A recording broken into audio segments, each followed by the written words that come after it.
It is the great debate, Northern Portugal versus Central Portugal tonight. The final, 6th of July, 2023. Oh, hang on. Contenders are getting ready. We've already gone to the in summary of presentation slide. Thanks for showing up, everyone. Great meeting. We'll see you next year. Wonderful. Thank you so much. Thanks for voting for Well done. Yeah.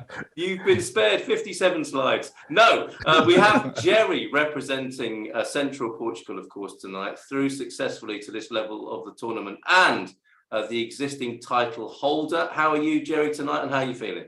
Yeah, I'm very good.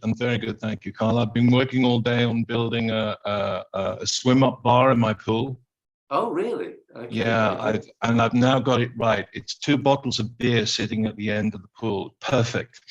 Well, it sounds like you're taking a very casual approach to this, maybe just to psych out your opponent, who, of course, tonight is Hank Stalica, representing the Northern Portugal, and in Porto tonight, I'm guessing, fresh back from the UK. How are you, and how are you feeling tonight, Hank? Doing fantastic, doing wonderful, and it's great to be here with everybody as I prove once and for all that the North is better than anywhere else in Portugal, at least in my own mind. Good to see everybody.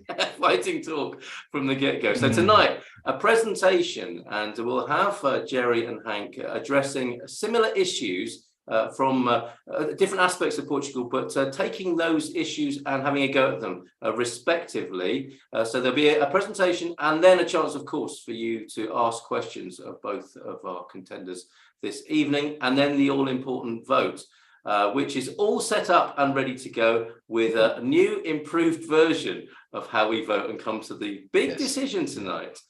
Fingers crossed. What that actually means is Carl has learned how to use it. Well, I'm not claiming that, so I'm not going to set myself up like that. I feel a little bit more confident, but I was quite confident to learn from Hank that the Zoom polling system is not perfect. So anyway, enough of that. We'll get to the vote soon enough. I'm sure this will fly by as we find out more about Northern and Central Portugal from both Jerry and Hank. Let's go to you then, Jerry, if you want to spark up the presentation. Okay. Thank you, Carl. Right, I presume everybody can see the first slide. Loud and clear. Great. Okay. Well, interestingly, ladies and gentlemen, that both Hank and I realized that we were coming to very much the same conclusions about what's so good about the North and what's so good about Central. And so we decided that we would share a presentation and we'll present the facts and figures, and we can't split it. We can't decide which is best. So we're going to let you decide which is best. So you have the hard work to do tonight, and we'll just remind you about the 2 regions. Interestingly enough, I didn't choose these pictures that you can see on the screen. One represents North, I presume is the top one, and the other is Central. But even those pictures are similar. So it's quite interesting from that point of view. Now, let's just remind ourselves of the scale. We looked at this before. This is Portugal superimposed on the United States. And you can see that Portugal is 99% the size of Indiana. So it's important to keep in mind the scale that we're talking about, particularly if you're looking at this from the US or from Canada. Most of us in Europe will be familiar with the sizes of the different countries in Europe. Portugal is roughly the same size as the UK in terms of area, but there are 67.3 million people in the UK compared with 10 million people in Portugal. Now, if we look at the regions, these are the 5 regions that we've been debating. Algarve, Alentejo, the Lisbon area, Central, and the North. Algarve, Alentejo, and the Lisbon area have been knocked out in the rounds, despite the excellent presentations made by Astrid, Paul, and Trevor. And so we're left with trying to decide between Central and Northern Portugal. Again, just going back to scale, just to sort of put the perspective on it, if you were to drive from Porto, which is roughly here, to Faro, which is roughly here, it would take about 5 hours. So roughly speaking, from north to south is about a 5-hour drive. And if you were to drive from Lisbon here to Badajoz, which is just over the border into Spain, about here, it would take about 3 hours. So from west to east is about 3 hours. So that hopefully gives everyone a perspective on the scale. Now, I'm going to hand over to Hank, who's going to start the next slide and talk us a little bit through the temperatures. Okay, so Hank. yeah, no problem. Thanks, Jerry. So if you want to talk about, weather in the north, it reminds me mostly, especially here in Porto and Gaia, of the San Francisco Bay Area region. I've heard some people talk about Portland being similar as well, depending on, where you're from, if you're familiar with those areas.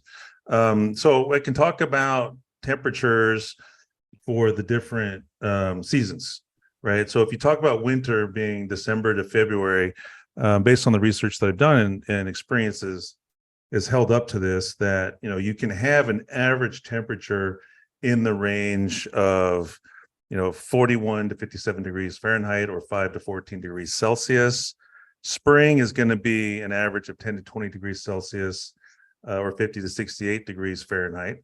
Summer is where it gets the warmest, and it's always funny for me to talk with my European friends when they say, "My God, Portugal is so hot."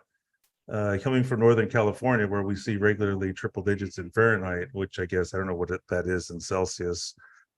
40 in the 40s, I suppose. Mm-hmm. It's not that bad. We don't have air conditioning, for example, and haven't missed it. But anyway, so summer is when it gets the warmest in northern Portugal, and you have average temperatures ranging from 20 to 30 degrees Celsius, which is 68 to 86 degrees Fahrenheit. Of course, coastal areas are going to be a little bit cooler. And then finally in the autumn, you have mild temperatures and that transition into the cooler weather, and you're going to have average temperatures between 15 to 20 degrees Celsius, which again is 59 to 68 degrees Fahrenheit. And then autumn, you get all the amazing foliage that you get to see in different transitions between the seasons is fantastic. Okay. Can I add here that I think this graph is quite interesting in terms of showing the fall to the lowest temperature in the evening. So the point here being that whether we're talking about Tomar in central or Porto in the north, it does cool down in the evening, as we can see there, and makes it very pleasant for sleeping. So there's never a requirement for air conditioning. And I think, that's a tick for both regions. Yeah. Yes, Hank? Yeah, I was going to say, I think you're totally right on that. And for me and a lot of my friends who've moved over here from like hotter regions of the United States, one of the reasons why they like the north so much is that the highs are far more temperate, right? I mean, if you look at that average, where Porto is sitting at 76 degrees as opposed to Tomar 88. So it's going to depend on what you prefer, right? I mean, if you like it hotter, then I think the central is going to do you better. But if you like cooler weather, which, I definitely do, then I think the north is going to serve you better, at least along the coasts and like in Porto Gaia, that sort of thing. Of course, if you move further inland, then that average is going to go up depending on, how far inland you go. Yeah. But in terms of more moderate weather, I think Porto is pretty fantastic for temperature in that regard.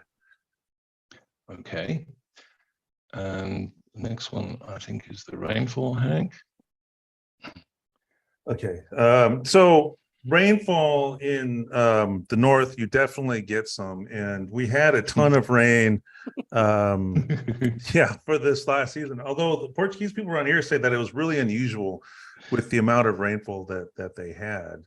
But to me, it looked like, like it was the tropics or something, or rainforest, because, coming from California, which has been in a drought for the last 217,000 years, I couldn't figure out, what all this water falling from the sky was. It was bizarre. It was freaking me out a little bit. But, you do have, your wet winters in Porto and in the north. And you can tell from the graph that you're going to have basically month to month more rain than you would have in Tomar, it looks like. Now, as somebody who likes rain, for me, that's a plus. And being able to see everything green year round up here, it's just mind blowing. Again, coming from the southwestern United States where everything is drying out and is, we have wildfires like all the time. It's a nice change of scenery. So if you like it wet, then I think the north is where you're going to want to be, as opposed to tomorrow. Although in the summertime it gets pretty close, but the differences are more dramatic as you move into the winter months. Mhm. Mhm. Yeah. Okay. Thanks for that, Hank. So if we look at the reasons to live in these areas, and I'm just going to take us through this. First of all, we talk about the quality of life, and this comes up again and again, and it was quite interesting when Hank worked on this and I worked on it. We were coming up with the same things over and over. The traditional lifestyle that we have in both central and northern Portugal, much less touristy areas, people taking time to help you, and people taking time just to enjoy life. And we felt that was quite important. There's clearly a strong sense of community amongst the people. We're in arable areas. It's not unusual outside of the cities, obviously. It's not unusual that if I'm growing potatoes and Hank's growing corn, that we will trade off, we will swap each other and so on. And that sort of sense of community is prevalent all of the time in this area. As far as these parts of Portugal are concerned, and let's call it the sort of the northern half of Portugal, we're steeped in heritage and culture and history. Most of the big events in Portugal's past happened in these parts of Portugal, whether it's central or whether it's north. I think Lisbon, Porto, and even Coimbra have all had a stab at being the capitals of Portugal. And I think it's still not quite decided. I don't think anything's in writing. It just happens, Lisbon just happens to be where the government is based these days. So many interesting places to visit, including World Heritage Sites. And I think we went through a lot of these in our previous presentations. And we're going to do a little recap on some of these things in a moment. Away from the coastal towns, you'll get the best bang for your buck in these parts of Portugal.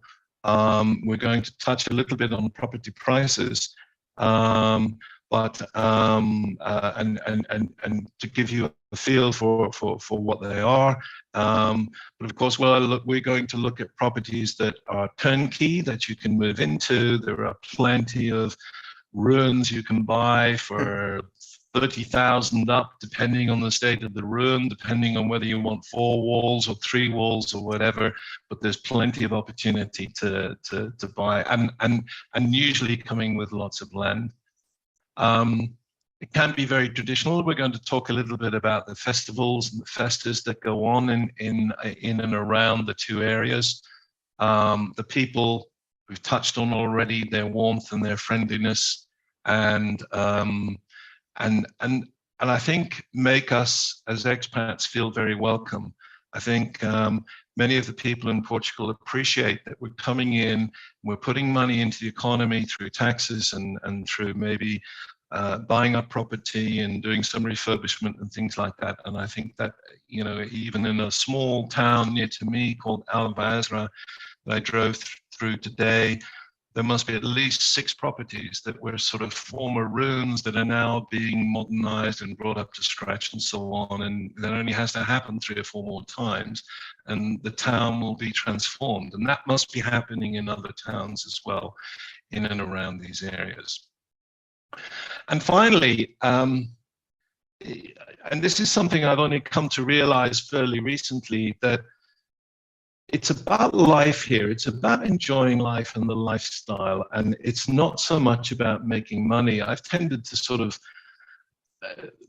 live here for the first few years with my entrepreneurial head on, saying, why doesn't somebody do this and they could make some money doing that? And oh gosh, if only they charged for this, they could make that. And actually, I've learned to realize that money is not the important thing here. Life is. and councils wanting to pay back to their citizens and so on by organizing festivals and things like that, which are usually and nearly always, in fact, free to attend. So that's a sort of a summary of the top reasons to live in this area. And now we'll take a look at top things to do. So Hank, if you want to make a start on, I'll click as I think you're ready for me. Sure. Absolutely. I mean, obviously, if you're going to be in the north, you're going to spend some time in Porto at one time or another. You have the ability to discover the city. It's rich in history. It has stunning architecture. The streets are amazing. And you have a vibrant atmosphere. There's always something going on in Porto, to all hours of the night. I mean, whatever it is that you want to do, you can walk down one street and discover 30 different restaurants, and there's the library that, some say inspired the Harry Potter books and all these sorts of things. You've got Casa de Musica and whatnot. So, of course, you've also got the Ribera district. You can walk along the Douro River. The Pont Louise Bridge is fantastic. And the São Bento train station. When I first came and visited the north, one of the first things I did was come out of that train station and my jaw just dropped. It was the first time I'd been to Europe, and it looked like something that I can't describe, like, I don't know, it's a cross between steampunk and some kind of historical fiction or something. It was amazing. You can visit the Douro River, of course, and a drive or a boat trip through the Douro Valley is fantastic. It's a UNESCO World Heritage Site. The terraced vineyards, I've never seen anything like that before. They're a sight to see. I will say, though, if you do take the drive, I just did it on our way back from the UK, pick a day where it's not 95 degrees and pick a car that has air conditioning that works. You'll have a better trip. Let's see here. Wine tastings, the vineyards, the landscapes are just amazing. It never gets old. The views there are unreal. It doesn't look real. It looks like a painting. Guimarães, you can go and explore that historic city of Guimarães, which is often referred to as the cradle of Portugal. You can check out the medieval center. You can check out Guimarães Castle, the Palace of the Dukes of Braganza, and you can take a look at that city's rich history and cultural heritage. Braga, another place to check out, the center there, the historic center, right out of the train station, the Braga train station. Everything's walkable there. Beautiful. You've got the Braga Cathedral up there. And when we visited the Braga Cathedral, we were down in the catacombs, and I was looking at some of the walls there, and there were names and there were numbers.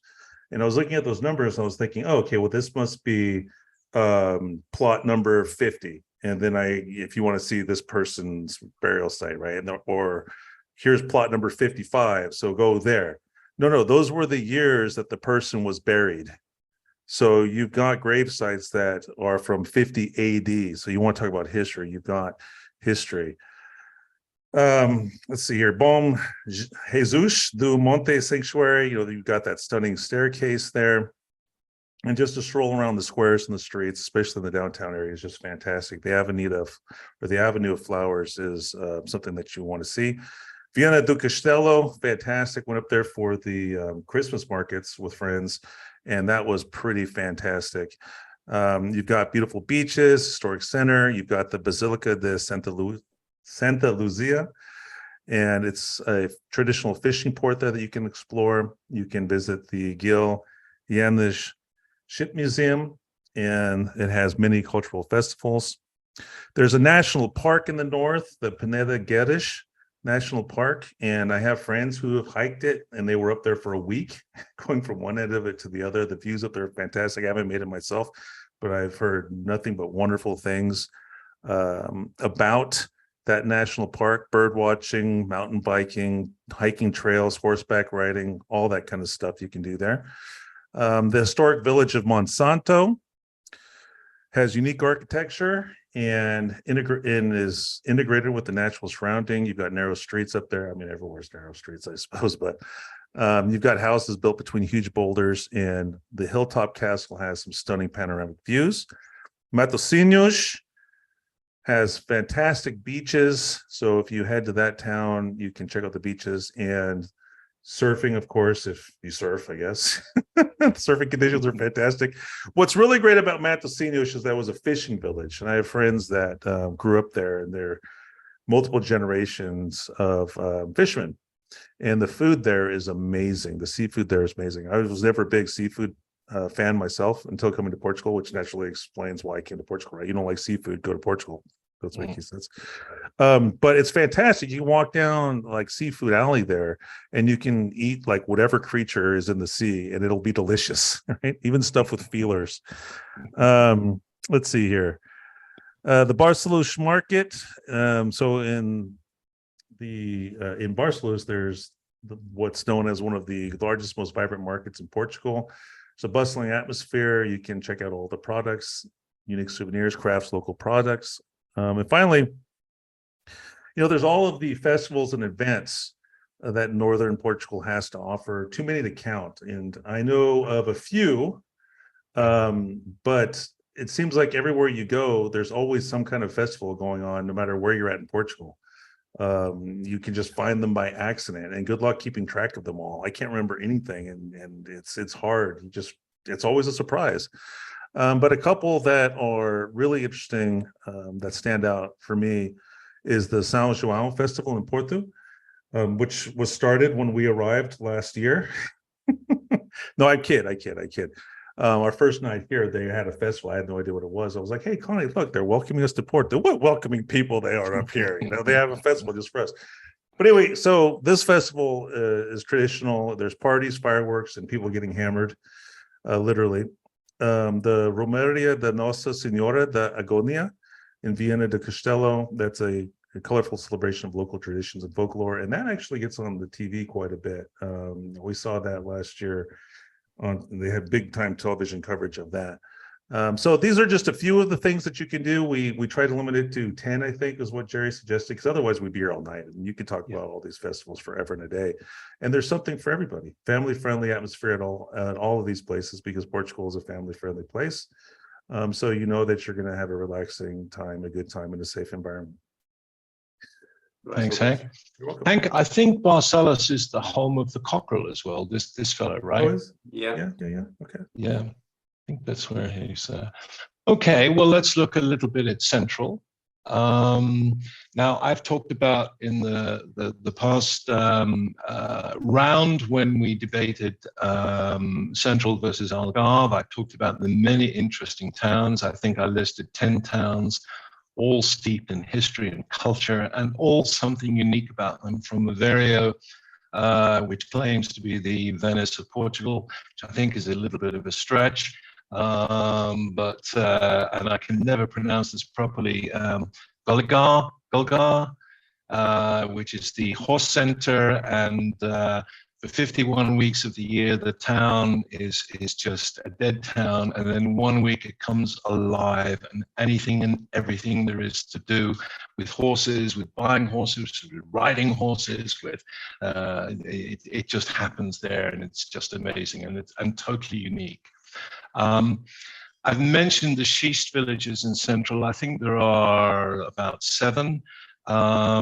This was a style of building, usually with flint, but also a way of life. Schist villagers would usually create these settlements back in the day in very remote areas, always on the sides of a hill or a mountain, and always very peaceful and very serene. And they lived off the land and from rearing goats and associated products with goats, I suppose, the cheese and the milk and so on. And then they would walk the goats to the next village across the mountains to trade. And over the years, these have now become very interesting hiking trails. And that is something very special to do.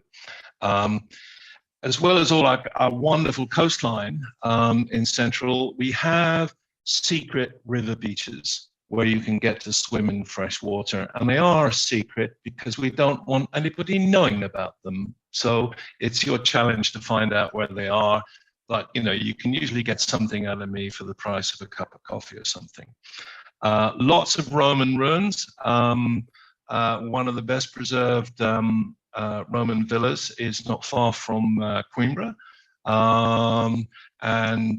Just amazing to go and see that, and to see the tiles and the mosaics that are still preserved and so on, and the work they're doing to continue to explore that area. We have amazing natural caves. Some of them only recently discovered, spectacularly large inside, no problem to drive a double-decker bus through them. And the colors and the stalactites and the stalagmites, just stunning and well worth a visit. As Hank has mentioned, local festivals, they abound in central Portugal, and you're quite right, it's incredibly difficult to keep up with them. The only way to really find out is just go for a drive, and if you see flags and balloons and things flying somewhere, you can be sure that they're in festival weekend. They usually start with some kind of religious festival, but they quickly degenerate into singing and dancing, and then often, very loud rock music. Our local town had one 2 weekends ago, and a Portuguese friend said, "You've got to come down. We've got a great singer appearing. You won't know him, but he's so good." And I said, "Okay, wonderful. What time is he on?" And he said, 2:30 in the morning. We didn't make it. Rock and roll. Didn't make it. Rock and roll, yeah. We eat seasonally. We buy seasonally from our farmers markets, and even from the supermarkets, the fruit and the vegetables that are in season at the time, and even the fish that's in season. Now is the sardine season, best time of great sardines this year. We're not so keen on fast food. There are some for people who need a McDonald's fix, but it's just really not a thing in this part of Portugal. We enjoy walking, cycling, driving, and the quiet beaches. It will go without saying. And of course, we're near enough to Lisbon to be able to make day trips, not only to Lisbon, but to Sintra and Cascais and places like that. And they're wonderful places to visit, but it's also nice to leave them behind at the end of the day and get back to the peace and quiet of central Portugal. I always find it quite challenging driving into Lisbon, because the traffic just gets busier and busier and busier the nearer I get to Lisbon. But then I enjoy driving away from Lisbon, because the traffic just gets lighter and lighter and lighter as I'm driving away, and I love that. So that's a little recap of the top things to do in this area. We've gone into these in a lot more detail in the previous presentations. So we're going to talk a little bit about renting property, and just before I hand over to Hank, these are figures that I've pulled out today that are all properties that are on the market right now. I've not looked at any ruins. I've only looked at turnkey properties. I've only looked at properties that I personally would consider renting or buying. So keep that in mind as we just as you look through these and get an idea of the prices. Hank, do you want to add anything to that about rentals in the north? Sorry, I was muted. Yeah, I mean, I think these prices are pretty decent for what you have on here. Of course, there's a wide range, Yes. and you can find all kinds of options for what you want. And 2-bedroom apartment in Gaia for 1150. That is like more on Avenida da República. I could speak to that for certain. You can get even cheaper than that in furnished and same size, comparable. The further you get away from Avenida República. I'll also add too that there's a new metro system that's going in, that's going to be heading down the coast towards Granja and all of that, and that's going to loop back up, cross over the Douro, and link up at Costa de Música. So what you have is an opportunity to invest if you're going to be purchasing a property. But we'll talk more about purchases in a minute, right? We're talking about rentals right now. Yeah. But the further you get away from kind of like the main drag of the city center, these prices will actually even come down. And I have a friend that lives in the city center of Porto, right near the town hall, right near that the main area, right across from Sao Bento Station, all that. They've got an amazing 2-bedroom place with like the best views in the city for about that price, 2,500, might be like 2,600 or something like that. And I need a new word, because whenever I go up there, I joke with them because I love their place, but I'm also incredibly jealous of them because they were able to get that place. So I both love them and hate them at the same time. So if there's a German that can kind of mush those words together, Yeah. that you're happy for somebody, but you also hate them at the same time, Yeah. then let me know. But yeah, I mean, these prices are all pretty realistic, and you can probably do better if you shop around a bit. Okay, thanks, Hank. Sure. And here we are with a similar sort of comparison for central Portugal. Marginally cheaper. I didn't by any means set out to try and find them It's cheaper. accurate. It's accurate. It's interesting that they're marginally cheaper in central than the north. I was expecting it to be the other way around. Yeah. And of course, as you said, Hank, this is just an indication. You can shop around, you can get better deals. But in both cases, these are all apartments that are turnkey, i.e. you could, without none of them are furnished, but you could move in there tomorrow with furniture and a coffee maker, and then what else do you need? Well, yeah. So if we take the same look at buying properties, here we are in the north. Anything you want to add to that, Hank? Let's see here. I think, yeah, I mean, these prices are pretty reasonable in terms of accuracy and all of that. One thing I will add, and I'd be interested to hear what you think about this, Jerry, because I've been following the prices for purchasing property up here for quite a while now, because as a lot of you know, Connie and I just bought an apartment up here and got a really good price for it on T2 and Gaia. And it seems like the market's starting to soften a little bit, I think. The prices have been going up, the inflation was driving prices up, the interest rates and all that sort of thing. But I'm starting to see prices or properties staying on the market a little bit longer. So I think that the prices have kind of topped out, and some of these prices, you might start seeing them to drop a little bit. At least that's been my experience in our area. Have you noticed that at all where you're at, Jerry? No, on the contrary, actually, Hank, I think prices are hardening a bit in this part of Portugal. Okay. They are in demand. Places like Tomar are becoming very popular, so properties are in demand here, which might explain that.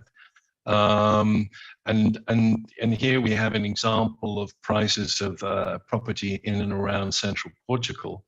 Again, interestingly, I think if we analyze this, I think we'd find that they're marginally better prices in central. We also the other thing I noticed was that I found several houses with swimming pools in central, but none in the north. And I wonder, is that because the weather change or what? I don't know, or it just happens to be the time that I looked at something. No, that's completely accurate, because I have another friend that's looking to move up here, and one of the things that they wanted to get was a pool, right, for reasons, and they can't find it. Yeah. So maybe if you head further inland or something, maybe you'll be able to find it better. But along the coast, it just doesn't get hot enough, I don't think, to where people really want them. Yeah. Well, that's so interesting. My pool today was 31 degrees centigrade. The water. So that's what 92 degrees Fahrenheit. Yeah. Just magical, just perfect. Yep. So there we are. But again, not too much difference. And as I say, these are all turnkey properties. There's plenty of properties you can buy from sort of 50,000 up, but there might only be 4 walls and half a roof. And there's plenty more you can buy at more expensive ranges. But I thought we'd just look at what we think is sort of conservative smaller houses in Portugal. Although interestingly, that 7-bedroomed house in Pombal, which is not so far from me, looks stunning. How it's got 7 bedrooms for that price, just there must be something wrong. But if it was me, I'd be looking closely at that. Maybe they've got tenants in them.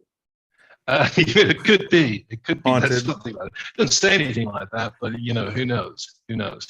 Um, but yeah. So there we are. That's a good indication, I think, of the prices of properties in this region and in these two regions, and not a huge amount of difference between either of them. So what else can we tell you? And I'm now talking about both areas. We've already touched on the festivals. Most towns hold at least one festival per year, with local music, dance, marching bands, craft foods, wines, beers, and even the odd rock band. But you need a lot of stamina to make the rock band, because it'll be 2:30 in the morning by the time they appear. Only if you're old. Yes. Ouch. Ouch. This is being very gentlemanly so I far. know. This has been noted, okay? Yes. Paul is saying, a judge can't. I'm not the judge, I'm the referee. Slight distinction there. I don't make a decision on this tonight. I just tell you what the voting is. But Paul asks, is this a double act or a competition? And Amit, good evening to you. Competition Portuguese style, like dueling gentlemen. And I'm definitely getting that vibe. Dueling gentlemen, and then you get the occasional barbed input like Hank just did there. Yeah. And, I love Hank. The only problem is he just doesn't understand beer. But that aside, he is a True. That's what I'm talking about. That's all you need to understand is Superbock. Everything else is secondary. See what I mean? He doesn't understand. Maybe we'll have a second vote tonight. Anyway. Most towns have a farmer's market, selling the local produce, sometimes with crafts and hardware as well. Some are weekly, some are daily. You're never too far away from a local market. Mm-hmm. You can even, if you go too close, you'll find the same people at the next market the next day. So you only need to go once a week, maybe.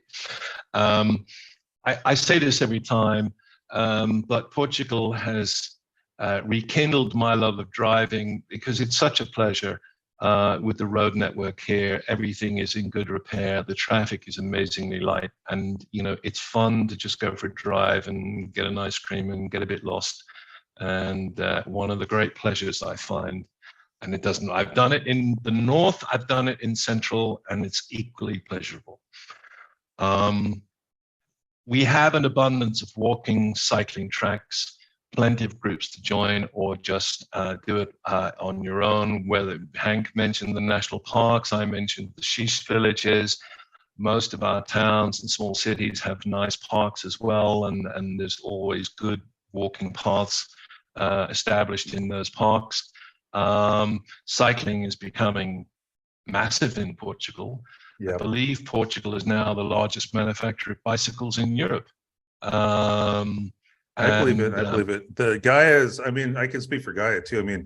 They're investing heavily in trying to draw as many people as they can to Gaia. They're investing in the community, civic projects, and all those sorts of things. It seems like there's a new dog park, like on every block. They're putting up kilometers and kilometers and kilometers of cycling paths.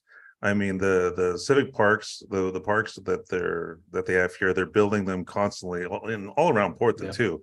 It's amazing what they're putting into, or what they're investing into the communities. Yeah. No, absolutely. In Coimbra, I think they're building a cycling path all the way along the river. To Figueira da Foz, to the coast. Whether you want an old-fashioned push bike, or whether you want one of these new electric jobs, they're in plentiful supply in Portugal, and I think good value for money too. And they're building a path all the way from Porto, at least way past Espinho. It's heading pretty south. When James and I were down there checking it out, it's crazy. So you'll be able to ride a bike all the way down the coast. I wonder how far it's going to go. Probably all the way. The way down. It wouldn't surprise me. You could probably swing by and see Paul for a cup of coffee and cycle back again. Yeah, why not? Why not? Yeah. I mention this always because I think that, again, it's a little bit old-fashioned, but visiting the cinema here is a real pleasure. They're never overly busy. They're always very comfortable. They're well air-conditioned in the summer and well heated in the winter. They like to have an old-fashioned interval, So you can go outside, and they're usually in shopping malls, so you can pop out and buy an ice cream and a coffee or whatever. And nobody complains if you bring the ice cream back in. You don't have to buy it from the cinema stall if you don't wish to. And it's inexpensive. You can even get a sort of a movie and a dinner deal for 12 euros, I think, where you could go and watch a movie in the afternoon around 5 o'clock, come out about 7 and have dinner in one of the many restaurants in the mall. And all the popular movies are in English with Portuguese subtitles. Great way to learn Portuguese. Yep. But they're not usually translated into, dubbed into Portuguese. So if you like James Bond, you can enjoy James Bond in Portugal. We love to grow olives, and we get them pressed into our own oil. Very, very common thing to do in these areas. I do it. We get we only pick about 300 kilos of olives every year, which is enough, I can tell you. But for that, we will get 25 liters, maybe a little bit more, of virgin olive oil, and it'll cost us. If you put aside the picking, which is the real hard work, you take the olives down to a local press. They're all over the place. You go to the local press, and for our 300 kilos, we'll pay about 25 euros to have those pressed and returned to us as pure olive oil, which then lasts us for a complete year. I mentioned olive oil.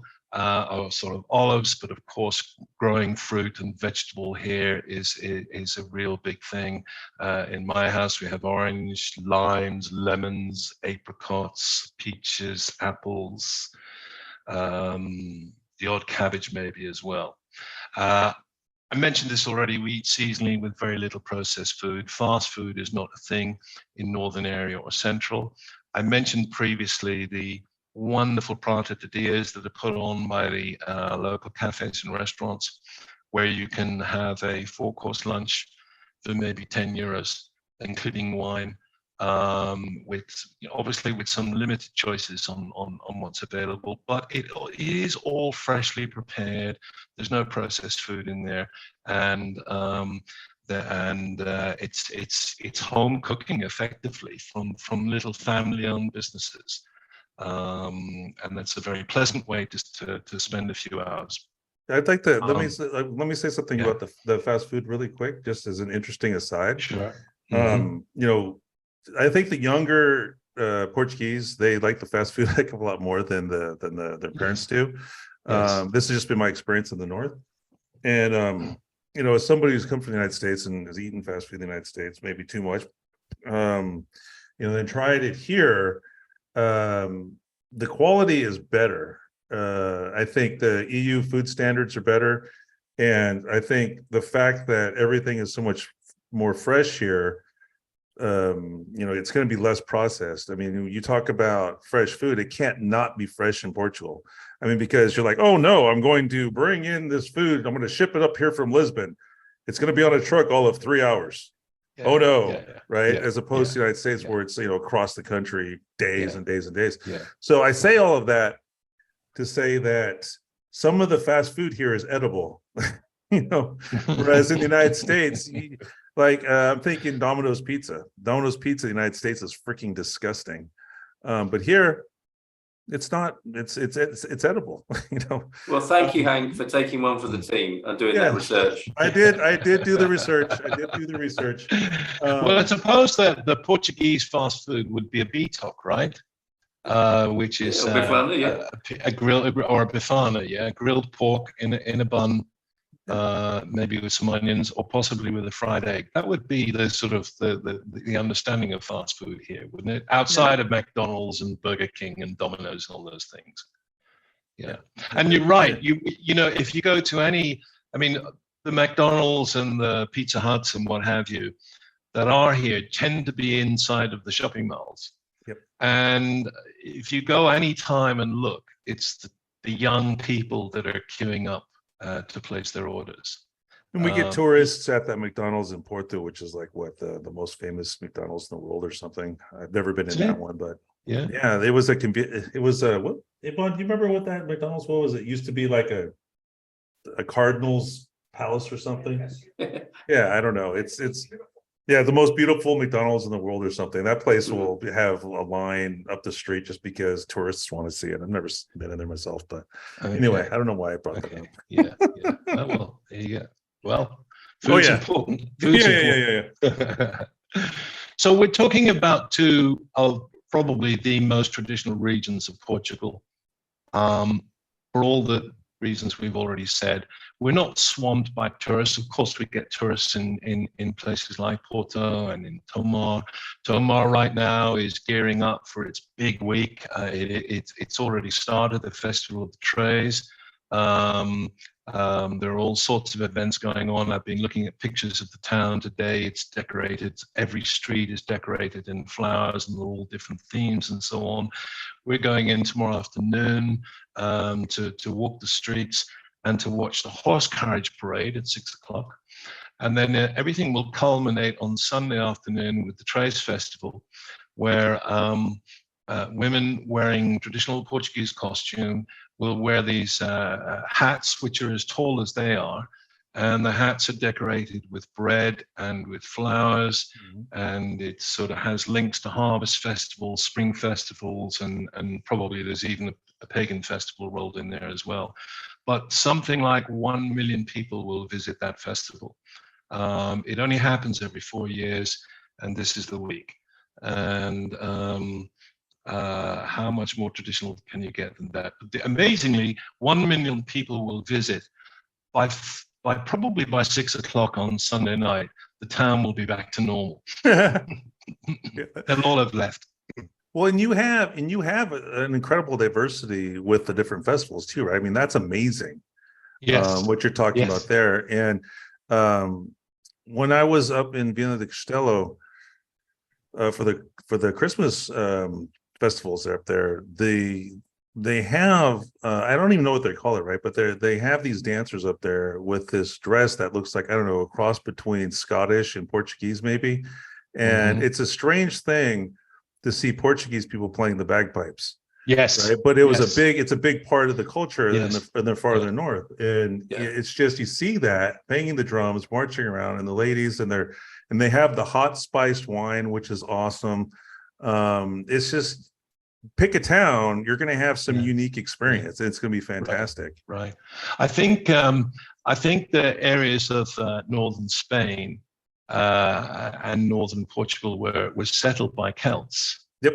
On their way across to Scotland and to Ireland, and so that's where you get those music traditions.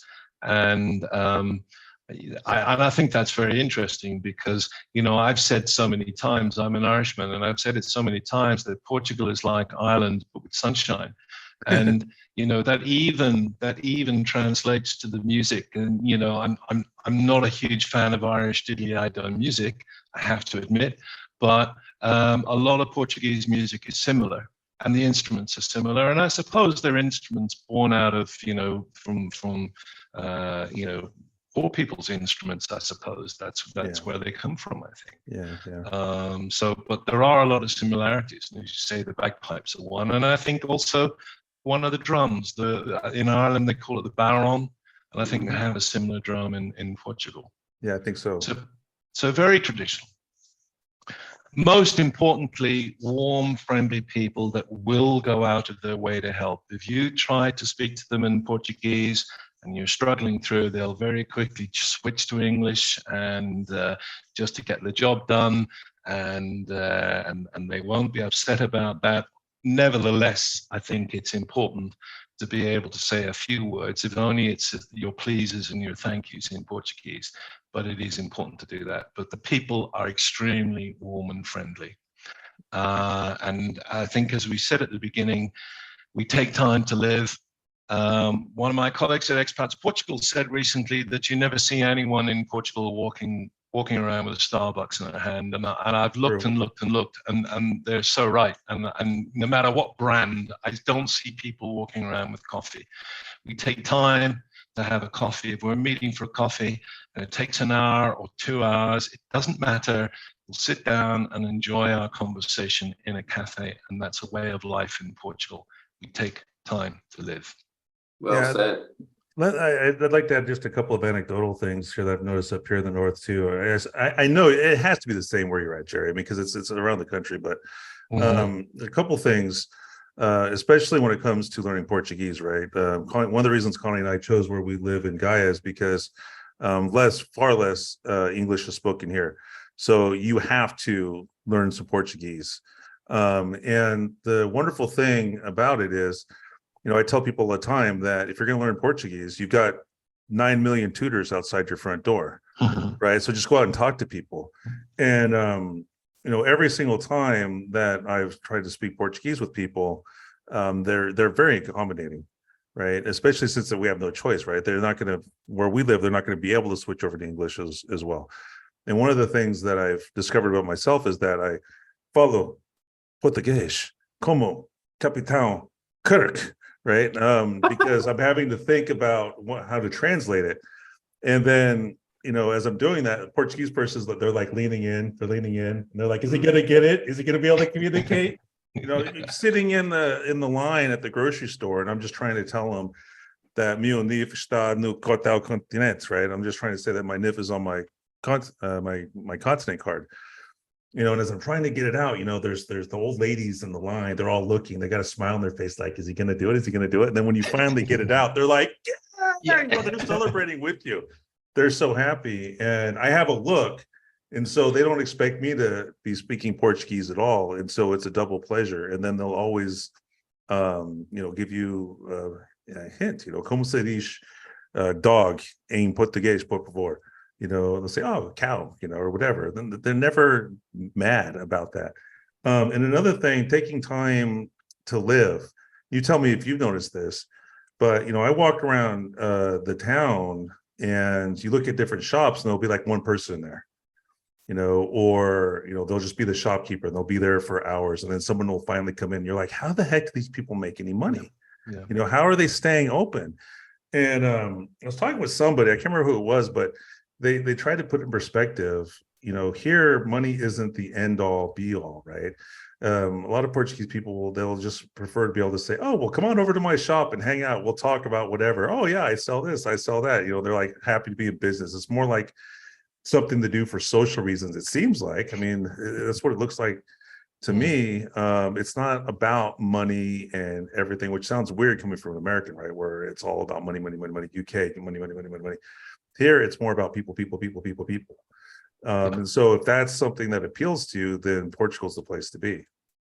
Yeah, absolutely. I had a similar experience. We went to a medieval festival at one of our many castles. And there was so much going on. There were crafts, there was medieval food styles being prepared, there was dancing, there was sword fighting, music, all kinds of things. And we took some friends from England and we couldn't believe how we had such a nice afternoon. And it didn't cost us any money. We just walked in, we walked through it, we certainly enjoyed every bit of it. And then I met the mayor of the town and I mentioned to him, I said, why aren't you charging a little money for this? Maybe, €5 or something, and it would go to charity. He said, no. He said, that's not why we do it. He said, all the people you see working on these stalls and the entertainers and so on, apart from some professionals that we've paid for, all the other people are volunteering. They're either from the schools or from the council. And this is our way of paying back to our community. And that was when the light bulb went on for me that it's not about money, it's about life. Yeah. And then I realized that I'd been to other festivals. I went to a sardine festival. If there's a sardine festival, you can be pretty sure Jerry's going to be there, right? I went to a sardine festival. I got in line. I was given a big old plate of sardines with bread and a glass of red wine. And there was nothing to pay. Again, it was the council giving back in their little small way. And they had in the main square, they had all the tables and chairs set out and so on. They took care of us and came around with more wine and so on. And it was just lovely. That's a great. Oh, I'm sorry. Go ahead, Jay. Yeah, well, I was only going to say, those things to me now, they sum up Portugal. Yeah. Well, it's a good point which you bring up, and the what you're talking about, the contrast was made very stark or very clear for me when I was spending time in UK with Andy. Here in Portugal, that civic engagement is there. It exists, right? You can go to museums where they'll have a free day, Tuesday or something, or if you're a local in Maya, then you get to go to the zoo free one day a week or whatever. Or down in Lisboa, there's the museum to Salazar, the fascist republic, where there are certain days of the week where you can just go in for free, so you can see the history, the parks that they build for free. I mean, all this stuff where you can still experience Portuguese culture without having to pay for it. And when we were in the UK, every time we tried to go do something to experience some form of English culture, there was a price tag. Yeah, every single time. And Andy was lamenting the commercialization of his culture, and that's what you get, I think, in the United States and America, as opposed to a place like Portugal, where culture and family values, or actual family values, still matter, and cherishing what it is to be, I suppose, Portuguese. As far as I can tell, I admire the hell out of that. It's fantastic. Yeah. Okay. So, in summary, there are lots of similarities across the two regions when it comes to lifestyle, value for money, and the traditional sense of community. And I think we have demonstrated that. Both offer many interesting places to explore, but actually it doesn't really matter whether you live in central or whether you live in northern. You can still get to all of these places that we've mentioned. For instance, the drive from Tomo to Porto is a 2-hour journey. So we're not talking about vast distances here. Based on where you live. There are slight variations in the weather. Hank said a strange thing: if you like cooler weather. That seemed a bit of a strange thing to me. He also said if you like more rain, that seemed a little bit strange to me. But that is a reasonably significant difference. Central is close to Lisbon and the main airport for the country, but of course the northern area has Porto and its main airport, and there are more and more international long-haul flights now, I think, developing in Porto. So whether you decide on the northern area or central, neither will disappoint, and I hope we've proven that to you tonight. So now, well said. Yep. Thank you very much. Well, before we go to questions, and then we leave you, ladies and gentlemen, to make some decisions. Absolutely. Okay. And all of that. Thank you very much, Jerry, and to you, Hank, for your presentation, joint presentation there. Yes, Paul has a point. It did seem like a double act in some ways, but that's because there are so many shared wonderful things and positives, I think, about both regions. This is where it could get interesting. In terms of the competitiveness between the two gentlemen, as the Q&A questions come in. And I'll start that with some of the comments that have been made in the chat already this evening, as well as people checking in from Eddie Setter. James is here, North Carolina, David, and thank you, Hank, for your suggestion of putting the materials in the forum afterwards later. That'll be great. Ed and Sharon, hello from Canada. And Paul was in early to wish both contestants the best. Good luck to both, and greetings from the Algarve tonight. Yes, Paul from the Algarve, and Anna, of course, from Cascais. She's all here tonight. Santo Domingo, Dominican Republic, is where Patricia is tonight. Thank you for being here. And South Florida, Phyllis is here. Andy, hello from the UK, soon to be Portugal, we hope. Excellent. With that comparison, Jerry, of Indiana, having been born, raised, and educated in Indiana, says David, I can confirm that size does not matter. Apart from, says Ryan S., I think that's how I say it, Ryan S. in Detroit, except while trying to escape. With your driving times of 5 and 3 hours, less if you drive like a Portuguese, lol, from Anna, who I suspect can shave a little bit off the driving times there. Yeah. But you have to be Portuguese to be able to do that, Anna. That's true, or get into the culture over time. Has your driving style changed, Jerry? You mentioned how much you like driving. Definitely. Okay, very good. Yeah. That happens. What the F, says Paul, a little bit later in the chat, as in Fahrenheit. Get used to it, I think, is what he's saying. It's not what WTF, but WTC centigrade. We're in Europe, says Paul. Go on, Jerry. Well, only that those were the best graphs that we could find that would demonstrate what we wanted to say. They all happen to be in Fahrenheit. It's not difficult to convert from centigrade to Fahrenheit. Double it and add 30, which will give you the rough answer. Okay. Yeah, and that's pretty accurate and very helpful. So thank you for that reminder. He was handicapping the graph for me because I needed the help. It was I only understand freedom units. That was it. The gentlemanly front, but subtle digs going on behind the scenes there. With the questions about rain, north versus central, and pricing, I think we addressed those, but we'll come to you just to make sure in the Q&A section that all of those have definitely been answered for you. With Aveiro, as Jerry was saying, I've got some documentary proof here. I don't know if you can you see that in Aveiro there? That's actually the sign. Welcome to Venice, the Aveiro of Italy. So absolutely right there. And can I say I've been to Venice and I didn't see the sign saying the Aveiro of Italy. I didn't see that sign. Okay, well, I don't know where that's come from then. It's one of those things that knocks about on the internet, isn't it? Anna says Venice is the Italian Aveiro, not the other way around, lol. And yes, that's right, says Amit. Aveiro is Venice without the rudeness and the stinky water. So thank you very much for the Aveiro feedback there. In which month are sardines best to eat? I think we need to ask you that, Jerry, don't we? Now. Okay, and certainly I've been grilling them in the garden. They're in the supermarkets. Very good value in the supermarket as well. And you are becoming Portuguese when you start grilling your own sardines in the backyard as well. And Jean is looking forward to that. We'll be here in September enjoying those. Yes, we had a comment from Laurie. And it was a typo, as it turns out. Yes. Thankfully. I know. I was shocked when I read that, Laurie. Yes. Yeah. And that was referring to Hank shooting himself in the foot by making his ageist reference there. So I wonder if that's going to affect the voting a little bit later on. With all the hills in Porto, it must be difficult to go by bicycle. Do you want to address that, Hank? From George. I mean, if you're in Porto, I mean, sure. I mean, the getting closer down to the river and stuff like that. I mean, basically, whenever I go down to meet people at the river, I mean, I'll only go down there if I can take the bus back.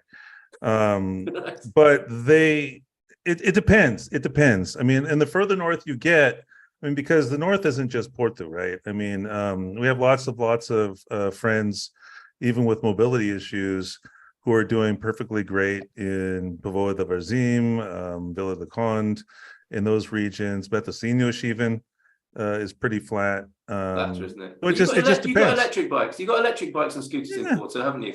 For those people who might struggle with the hills. Thank you for that question, George. Barak is commenting on your cinema experience, Jerry. You can't buy a ticket to a movie alone for $12 in Texas, presumably, and we spent about $40 for two for a movie in the US. And I think the average price for a movie here is about €8, something like that. Be careful. Last time I went to the cinema, I was sat in the wrong room for the first 15 minutes. I thought it was a really long commercial. Oh yeah. Right. Yeah. Seriously, you were in an X-rated, weren't you? No, I'm in the wrong room. Excuse me. Actually, I had my son with me. Unfortunately, we weren't in an appropriate movie, but I was sent in there by the staff, and it took me a long time to realise. So make sure you get pointed in the right direction. But it's all part of the casual, easygoing nature of the establishment as well. Go on, Hank. I wanted to answer the ageist comment. Somebody said, you know, I was under the impression that you're only as old as you feel. Right. So, I mean, I've partied here with people who were physically 80 and who were mentally young people. Yeah, you know, got it. Okay, and you've made that right. You've made that right in my mind, Hank. Thank you very much for that.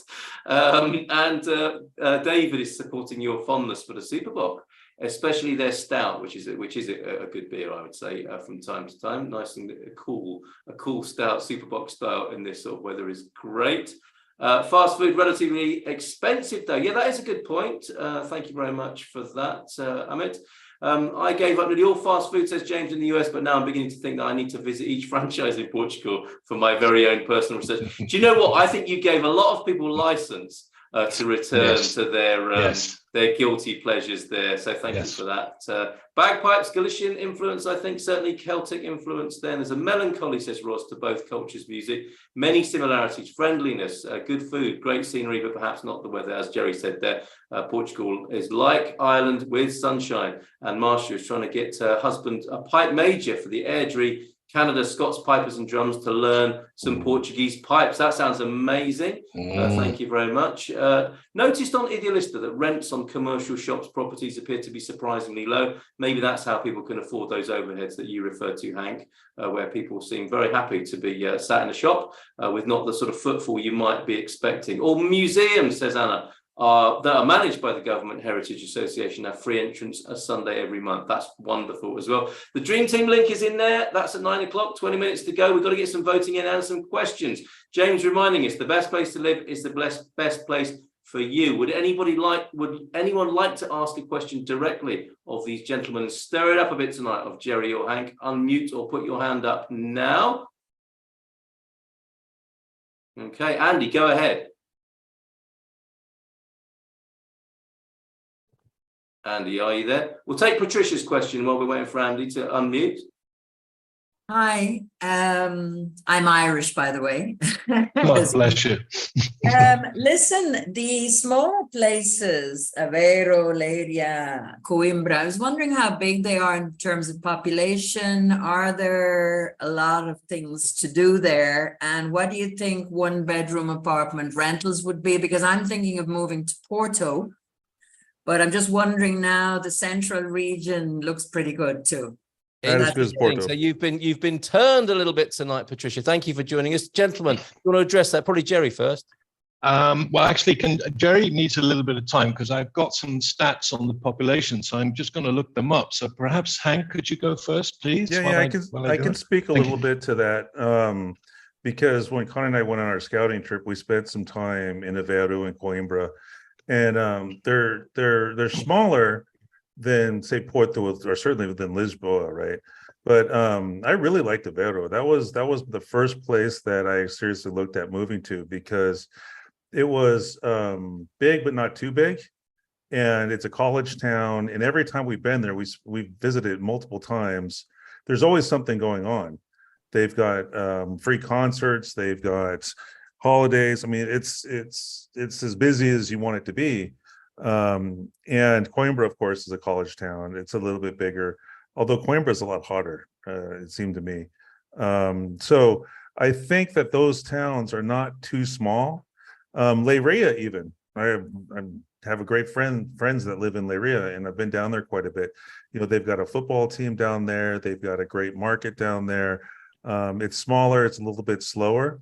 But there's stuff going on down there too, and Leiria is set to explode. I mean, there's a lot of people that are moving there now, and a growing expat community there.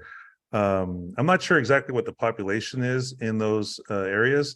I want to say like 30,000 people on average, but Jerry, if he's got those numbers, he can tell you. I have. Yeah. Are you ready? Okay, Coimbra, 141,000, Leiria, 129, Aveiro, 120. Was there another area? Aveiro, I think you asked, didn't you, Patricia? Aveiro, 120,000, and right. Tomar, 36,000. Okay, so Tomar's 36,000. Yeah, see, that's the thing, right? I was saying, I think it's averaging like 30,000 or something like this. Amazing. I was way wrong, but it's because it has a small town feel. But there's still tons of people there, so there's always something to do. Patricia, does that help? Yeah, Cascais, what about? Oh, Cascais. I don't have that, but I know a lady who will have that. Yes, technically a village, I believe, Cascais. How many people live there? And if you're looking for a T1 rental there, I think the they're in high demand and highly priced as well in Cascais. But I'm sure Anna will get back to us on that. Thanks, Patricia, for that. Very helpful and very interesting that your scope has been broadened by the discussion tonight. Thanks for being here. Ryan S, I'm thinking, is that right? Or Ryan's Detroit? It's just the Ryan's Detroit. Oh, the Ryan's Detroit. Now we know. Okay, thank you very much. What's your question? Nobody really spoke about the Silver Coast and the benefits or negatives about that, or just the coastline between central and northern Portugal. That will be Jerry's. Thank you, the Ryans. Well, the Silver Coast is essentially part of Central. I think we may have mentioned Caldas de Renas. I think Vario's on the Silver Coast, Nazaré, San Martino de Porto. Someone quite famous lives there that I know. Where have I missed? Figueira de Foz. Those are all areas of Central and all beautiful, stunning beaches, very quiet off season, as long as you stay away from them, maybe in August. But property values will be a little bit more expensive generally than those we showed earlier, because the nearer you are to the coast, generally speaking, the rule will be the property values will be more expensive. My advice would be to look at somewhere a little bit back from those places, somewhere like Arem, that region, or Leiria even. You're near enough to be able to enjoy the coast without having the penalty of the extra costs of buying property there. Affordable beachfront property further north. Espinho is affordable. Matosinhos is reasonable. And Vila de Conde, very popular. Got a lot of friends up there now. Thank you, Hank, for that. Yeah, I think you will get better, sort of more competitively priced seafront property up north these days. And that is one of the drawbacks for the Silver Coast, the Ryans. Does that help? I can see you're unmuting there. Yes, it helps very much. Thank you. That's terrific. And thank you for all your asides in the chat. Hilarious tonight, on form. Thank you very much indeed. Let's go to Andy now. Oh, hi guys. Hi, Andy. So question on the availability of fresh produce, fruits and vegetables in markets. Would the central region be better for that, or the Porto region? And we're talking like maybe also mention like organics and just the availability of just amazing fresh produce in markets that you can get in each region. Good question. Let's start with Hank on that. Just where I live, we've got fruterias like everywhere, and organic or other you can get without a problem. And I spoke about this a little earlier, in terms of stuff being fresh. Stuff can't not be fresh because the country is so small, I think. And we've got no problem finding whatever we're looking for up here. No problem at all. And I don't know if that's going to be better or worse than the central. I imagine it's probably a similar kind of story. We've got some huge markets here. Thank you. Well, I think that there's certainly in the smaller markets, it's actually the locals selling their produce. It's the lady down the road, around the corner, or who. I mean, we have a lady sells blood sausage at our local market. She lives a few, couple of kilometers away from me. So how local, can you get? You can still buy cabbage with the slugs in them here, which I'm not sure I'm that keen on anymore. But I'd be interested also, Anna might have a comment on that. And generally speaking, in terms of farmers markets in Portugal, do they all tend to be the sort of the local farmers selling their wares? Let's see if Anna's there. Yes. Hello, everybody. Hi, Anna. Hey, Anna. Good night. Cascais, it's the best place, not central might or say north. Okay. Anna, that What a wasn't snob. the question, Anna. The question was, Just remind you of the question. Okay. local markets. Usually it's local producers that go to local markets, but some of them do a large region. So it's common to find the same producers in markets around 50, 100 kilometers. So you can find it in Tomar, and the next day they will be in Oran, and the next week they may be in Leiria. So because there's not so many producers, and they like to go to all the markets. Yeah. Thank Usually you. in each town there is a specific day for the local market. So during 1 week, the same producers go on Monday to a place, Tuesday to other, Wednesday to other, etc. So they will go every day to a different place. Thank you. And for Patricia, your population in Cascais? And in Cascais, there are lovely, lovely markets. Every day. Population is around 200,000. Right. We are, I don't know if we are the third or the fourth in population in Portugal. But Cascais municipality is big. It's not only the village that we call Cascais. So downtown is way less. So what we call the most touristic and the place that people think it's Cascais, it's only a small part of all the municipalities. So we have a lot of neighborhoods, a lot of area, which is not so popular. And that's why it's hard to tell you the price for an apartment, because of course, if it's facing the sea, near the beach, historical parts, near all the charming places, restaurants, famous beach, etc., it's one price. If you go 3 or 4 kilometers inland, it's different. And if you go 10 kilometers inland, it's even different. Yeah. So you can find a wide range of prices depending on location in the municipality. Thank you. And so you much, can enjoy all the things of the municipality, like the public transports and services. But of course, if you are facing the ocean, it's a different thing. Yeah. And Anna's totally, I'm sorry, Carla. Anna's totally right too. I mean, Cascais is incredibly lovely.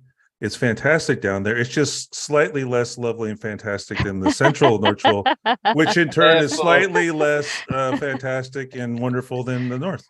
Careful. I am completely agree with you. My mother hometown is Povo de Varzim, so I am a north person, and my father hometown is Oran, so I'm a central person. I was going to mention that, Anna. I didn't know about I'm completely divided. So I have family in both places, and it's not me. Almost every Portuguese have some relative, some grandfather, some grandmother that live in the countryside. So we are not totally Lisbon places, or so we have family all over the country. So we love all our countries. So it's hard for me to choose. I honestly do. You're not the only one here tonight with that. It's hard to choose. Yeah. Yeah, it is. And it's going to be a tricky one. I'm sure it's going to be neck and neck. It has been so far.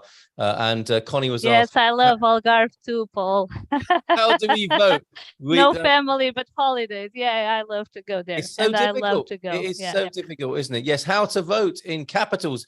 Connie, we will address that. The vote will be launched, and there will be 60 seconds in which to vote, and then it will be cut off. And at that point, at with a minute's voting on the clock, that will be the deciding factor.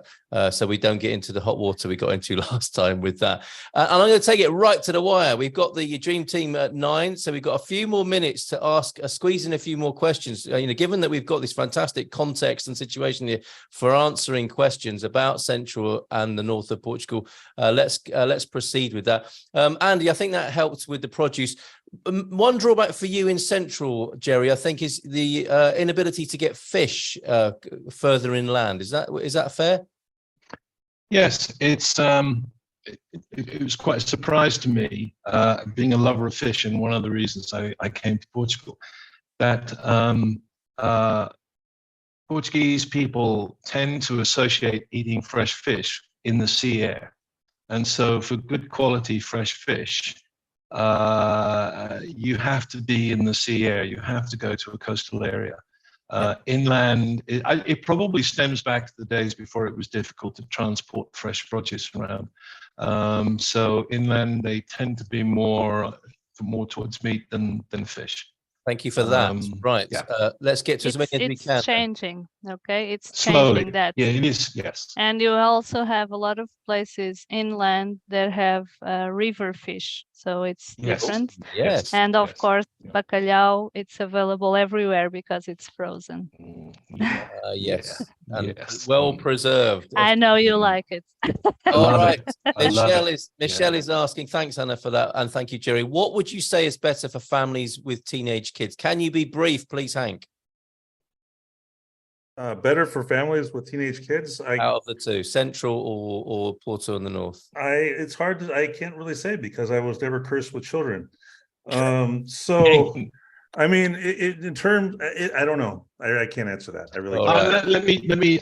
It is a very difficult one to answer. I don't think there is a straight answer to that question. The fact is that most towns and small cities that we've talked about tonight will have all the amenities of good schools, medical centers, good shops, all the supermarkets, and they'll have access to all of them.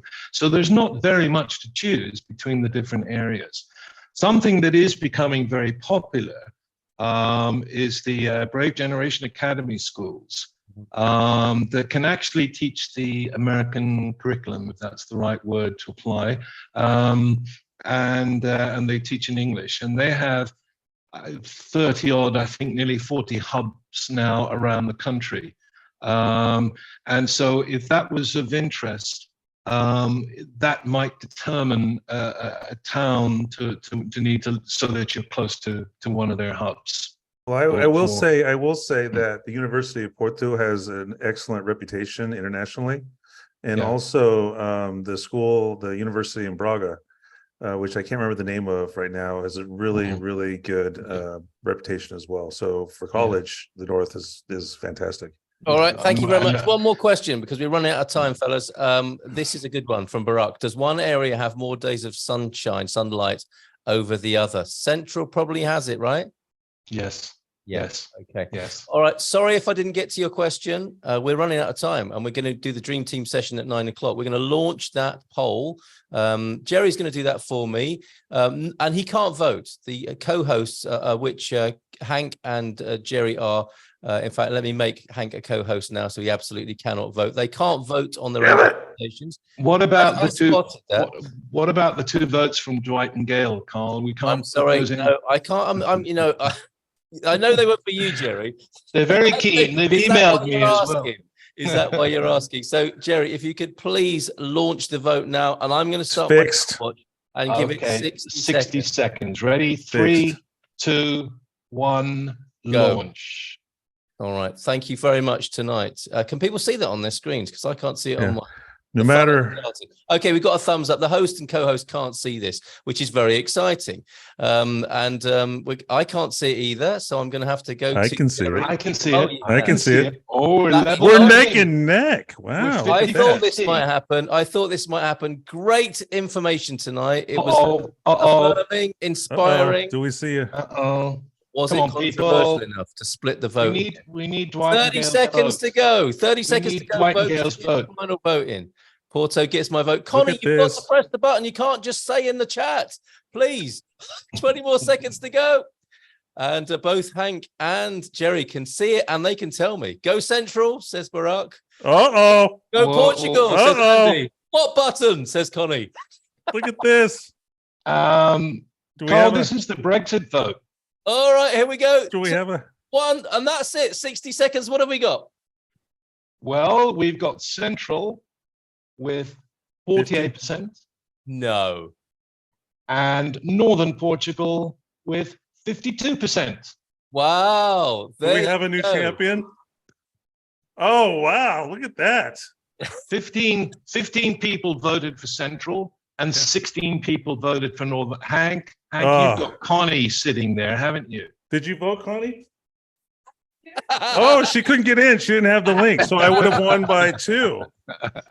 Wow, we have an upset. This is an upset, a historic upset, as Jerry was heavily favored and clearly the better man. I've got to say, you look quite surprised, Hank, when you got that result there. You could both see it in front of your eyes as it was unfolding, Brexit style, 48-52. I need a very brief word from both of you. Thank you for setting off the confetti Portuguese style, Anna, in your with your emojis there. So, Jerry, runner-up, over to you very briefly, if you will. Well, I can understand that it's almost a tie.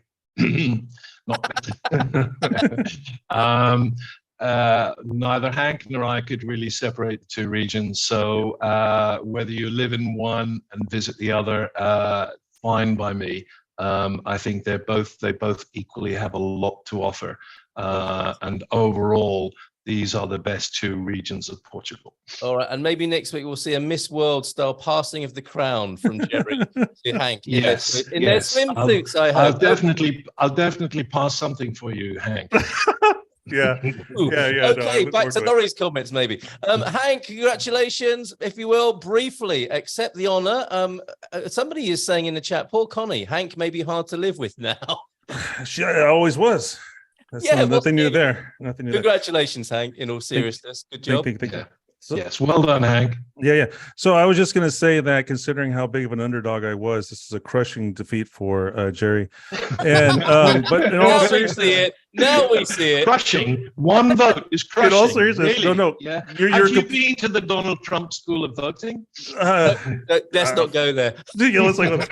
But no, in all seriousness, though, Jerry is 100% correct, right? I mean, and so many other people are too.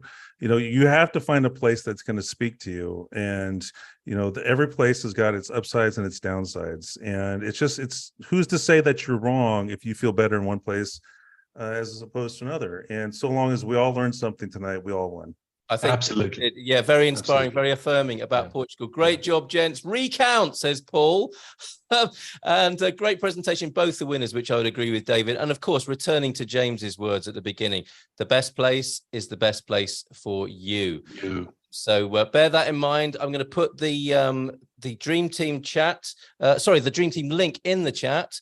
So you've got that, and you can join us in about 10 seconds over there. Yes. So congratulations once again to our runner-up, both winners, runner-up tonight, Jerry, and triumphant Hank Stalica, representing Northern Portugal. Great job, Hank. Thank you, everybody, for being here. Well done, Hank. See you in a few minutes. Well done, Jerry. Thank you, everyone. Session. Well done, everybody. Good luck for you. Bye. Bye. Congratulations. Bye.